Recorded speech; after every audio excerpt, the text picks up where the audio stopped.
Happy Victober, everyone. I just wanted to preface this video by saying that I originally filmed it in August, and it's about a book that I read in May. It's also a video about a Victorian book, so I thought it would be appropriate for Victober. So without further ado, here's my video, and I hope you enjoy it. Hello everyone, my name is Frank, and welcome to Full Fathom 5. Today I'm excited to start a new series which I call The Best Book I Never Read, in which I read books that everyone else has read, but I've never read before. And the first book in this series is A Tale of Two Cities by Charles Dickens.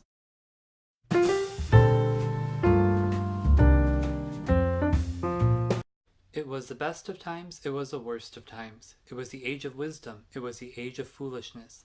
It was the epoch of belief, it was the epoch of incredulity. It was the season of light, it was the season of darkness. It was the spring of hope, it was the winter of despair. We had everything before us, we had nothing before us. We were all going direct to heaven, we were all going direct the other way.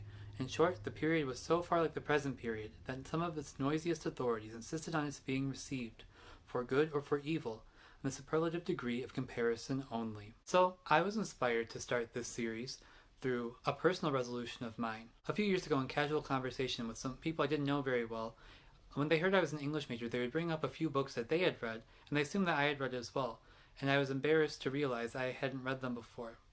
Looking back on my personal history, I realized that part of the reason I hadn't read these books was the fault of my high school teachers. They're not explicitly stated, there is a literature curriculum that every American high school student was traditionally expected to read. In some ways, perhaps this was back in a previous generation, but in another way, many of these so-called classics have continued into my generation and the generations following.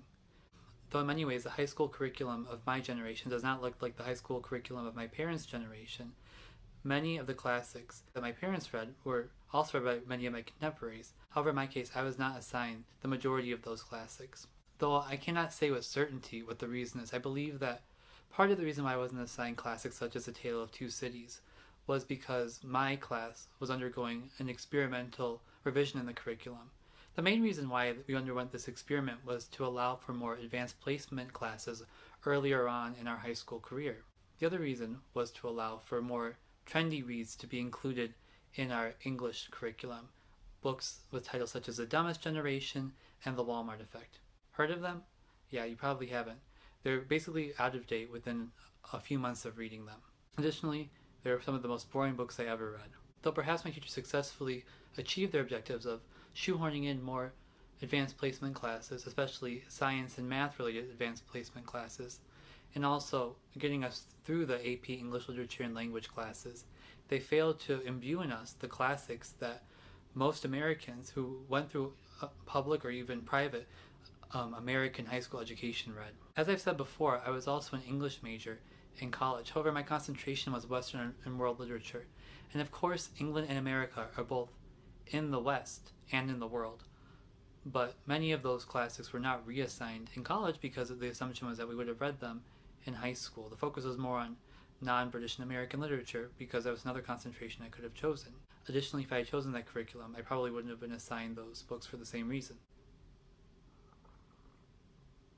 I decided to start with The Tale of Two Cities by Charles Dickens, one because of his popularity and the fact that, like I said before, most people have read this as required reading for high school, but also because I hadn't read any Charles Dickens books, neither for fun or through school.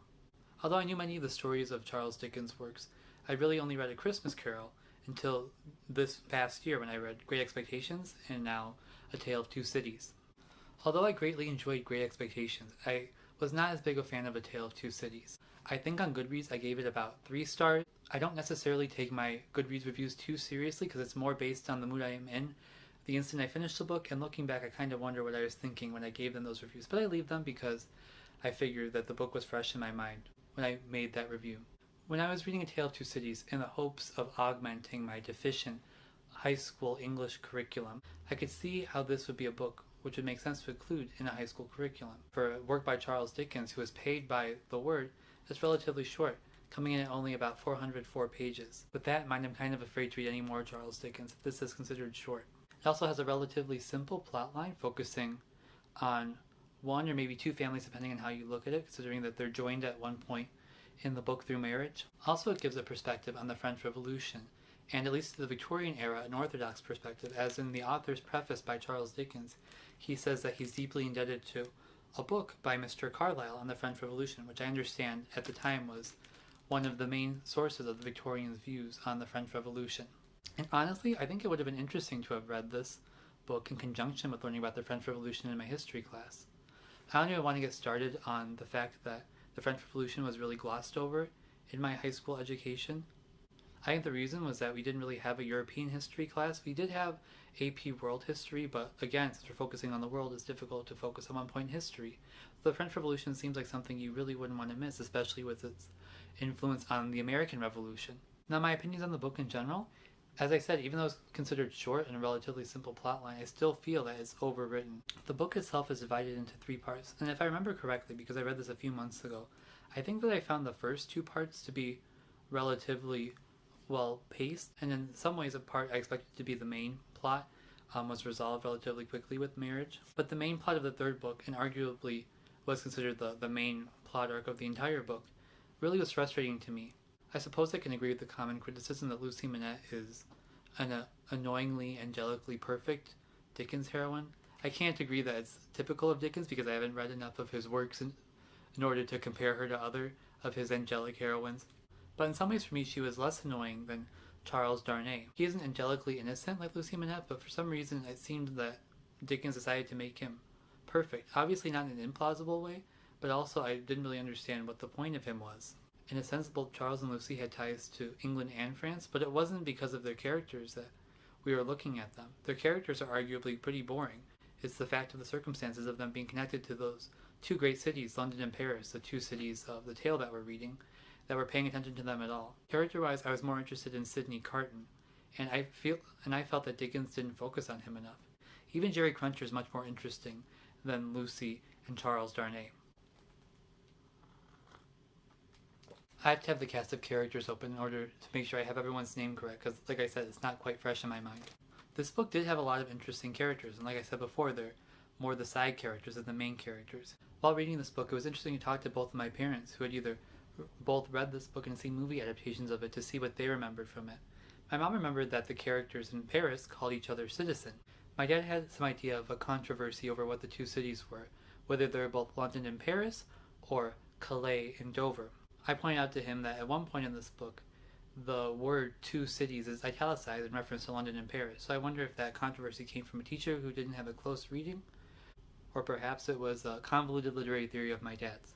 The actual reading experience of this book for me was also unusual, because in chapter 2, I just found myself completely lost as to what was taking place. There was reference to the Dover Mail, and those words, I know the word Dover refers to a place, and I know what mail refers to, but the way it was being used was confusing, so I found myself searching for it online and going into previously unknown territory for me, the world of SparkNotes, which I guess is appropriate as this was a book that I should have read in high school, where I might have used SparkNotes. I think if I remember right, the Dover Mail is a carriage that delivers mail and also has passengers on it, and the characters that we're focusing on are passengers on the carriage, the Dover Mail, and I think that they're walking at the beginning of the book because of unfavorable road conditions. Before and after reading this, I watched the video on A Tale of Two Cities by Katie from Books and Things, and she kind of helped prepare me for what I was going to read and also kind of gave me a nice debriefing afterwards. What stood out for me from her videos was the fact that she saw Dickens' Paris as much more interesting than Dickens' London. And I suppose that's true, in the sense that in the reading I really didn't pay attention to how he described London at all. It's a pretty bland description. And also in the back of this Everyman edition, they have an older introduction to the original Everyman edition of Tale of Two Cities by G.K. Chesterton. He's one of my favorite authors as well. And he has a similar criticism to Katie, saying that Dickens' Paris is much more alive than his London in this book. And so that kind of makes me curious that this is a really good Dickens to assign to high school students who might only read this and maybe be familiar with The Christmas Carol as their experience of Charles Dickens, because even I know that Dickens is famous for his descriptions of London, and if the one book you read is this, you're not really going to have any idea what Dickensian means, in the sense that Victorian London is so essential to Dickens' writing. And after Katie and Chesterton's comments about Paris, and I can see what they mean. I did find his descriptions of Paris very interesting, especially the opening scene in Paris with the wine cask bursting open and everyone coming to it. Yet for me, it made me prefer to read a book by a French author such as Victor Hugo or Alexandre Dumas. For me, even though there were good descriptions of Paris, I kind of felt that I would prefer to read a description of Paris from someone who's actually native to there. So Chesterton argues that somehow miraculously, though Dickens visited France as a tourist, he was able to describe Paris as a native.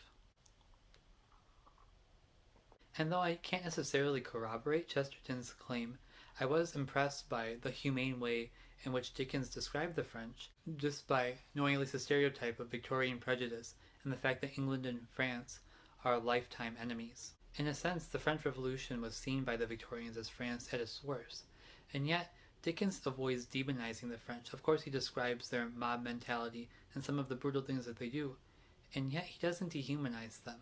He does have some demonic characters, such as Madame Defarge, who I actually found very interesting. I think that's the common sentiment, is that Madame Defarge is much more interesting than Lucy Manette.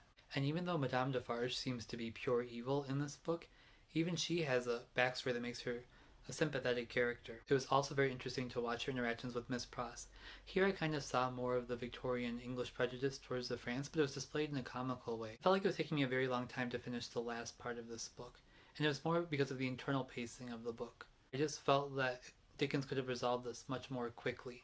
I was really angry that this Everyman edition of A Tale of Two Cities in its front flap, and I'm not even going to let you read what it says, but I happened to glance at it and it has spoilers about basically the climax. The main spoiler of this book is just casually mentioned as involving a hero of world literature or something along those lines. And I was just so angry because I didn't need the spoil for me, and I don't necessarily read the back of classics because I have some idea of what they're about, and also because of this reason I could be spoiled. I didn't read the introduction before I started reading this because I know that they spoil things, but the front flap of the Everyman edition, really?